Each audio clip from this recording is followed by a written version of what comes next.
Всем привет! Сегодня еду в Болонью на матч Лиги Чемпионов Болонья-Шахтер.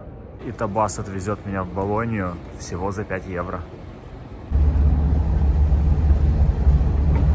Я уже в Болонье, до матча 2 часа, поэтому я даже успею пойти позавтракать. Это мой 23-й визит в Болонью, поэтому у меня тут уже даже есть любимые места.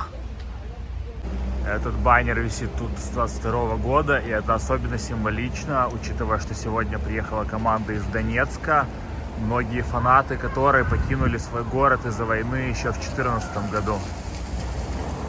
Это театр Болоньи. Тут стабильность. В 2022 году я по всей Европе видел много баннеров, флагов, но большинство из них сейчас сняты, а тут он до сих пор находится. И за это уважение жителям Болоньи. К сожалению, место, в котором я хотел поесть, закрыто с 3 до 6. Но это популярная история в Италии, что они не работают с 3 до 6 или даже с 3 до 7. Я думаю, может, поки будут работать, но нет. Болонья очень любит свой клуб, поэтому его эмблему можно встретить практически везде. Почти все тротуары Болоньи накрыты такими галереями, это спасает от непогоды, но и Болонья — это очень старый город. Например, тут продуктовый магазин в помещении 1473 года. Самый центр Болоньи — это дворец, фонтан Нептуну, дома Болоньи. Вот тут постоянно какие-то концерты, выставки происходят, а вот это мэрия. Вид с самой площади. Ну и, как обычно, уличные музыканты. Вот этот, как понимаю, приехал с Бразилии, чтобы порадовать людей. Сейчас посмотрим, что у них тут внутри собора. Дома Болоньи внутри. Смотрите, какая просто громадина. Ну, если одно поки не работает, то я поем в другом. Но то было вкуснее. Поки с водичкой у меня обошлось 14 евро. Настало время одевать мой самый стильный дождевик. Я заглянул в прогноз погоды перед выездом, поэтому все предусмотрел. Вот он, туристический опыт. Даже на витринах бара все посвящено клубу, и теперь уже его выходу в Лигу Чемпионов, наконец-то, с 66-го года вроде. Я уже у стадиона. Лига Чемпионов для Болоньи — это очень долгожданное и желаемое событие, поэтому очереди на вход начинаются очень задолго до входа. И это 45 минут до матча. К вот этому входу очередь, причем, видите, она не в один человек, а по 4. Начинается аж вон с того угла. Стадион открыт в 1927 году, и вот эта вот башня делает его уникальным и очень узнаваемым. Ну и круто, что фанаты прячутся от дождя в таких галереях, которые, я думаю, тут были еще даже до открытия стадиона. Просто людей настолько много в очередях, что все даже не влазят в галерею, вот ждут еще заранее, извиваются. Я уже в очереди, где-то вот там вот очень далеко будет мой вход. Минут 20 бесконечной очереди, и я подошел к турникетам.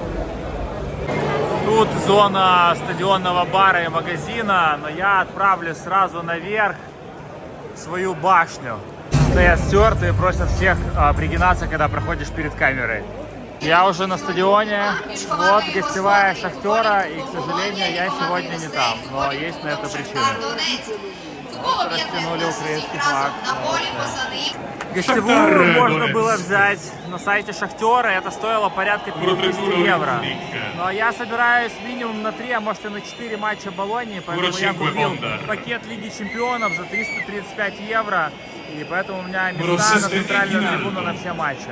Конкретно на этот матч мое место стоит 95 евро, если бы я брал его отдельно. Но купить его практически нереально, потому что тут солд-аут и невозможно.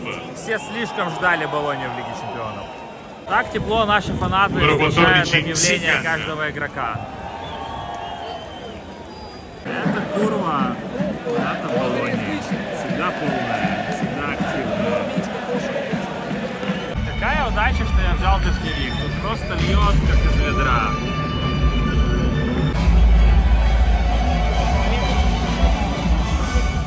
Как долго они ждали этот гимн. Я был на том матче, когда они прошли в Лигу Чемпионов.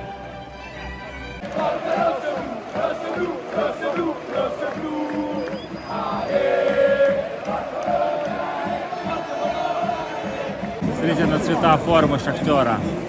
Раньше они в основном играли в оранжевом. Идет очень суровый ливень, но на стадионе нет ни одного свободного места. Потому что футбол для итальянцев превыше всего. Начали. Все, порядок. Итальянцы недовольны. Шахтер зарабатывает пенальти. Наверное, я единственный на этой трибуне, кто этому рад. Потому что, в принципе, мне кажется, другой украинец не может сюда никак попасть.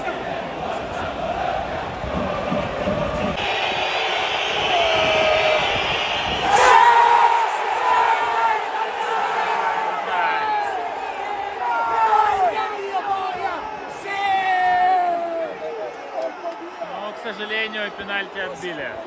Шанс был хорош. Говорят, что Скорлупский номер 1. Но вратарь сборной Польши как-никак. 0-0 к перерыву. Надо понимать, что сегодняшняя Болонья это не та Болонья, которая вышла в Лигу Чемпионов. Они поменяли тренера, они потеряли ключевых игроков. Но и Шахтер не в своей оптимальной форме. Играют домашние игры в других странах, очень много переездов.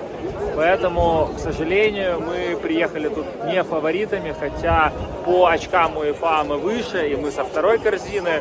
Но что поделать. 0-0 к перерыву – это неплохой результат для Шахтера. Ничья нас устроит, но хотелось бы, конечно, выиграть во втором тайме.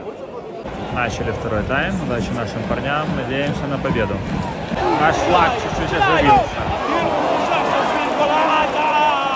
Закончили 0-0. Наши игроки пошли благодарить приехавших, поддержать их фанатов. Игроки Болоньи делают полный круг вокруг стадиона, чтобы поблагодарить всех пришедших посмотреть их первую игру в Лиге Чемпионов.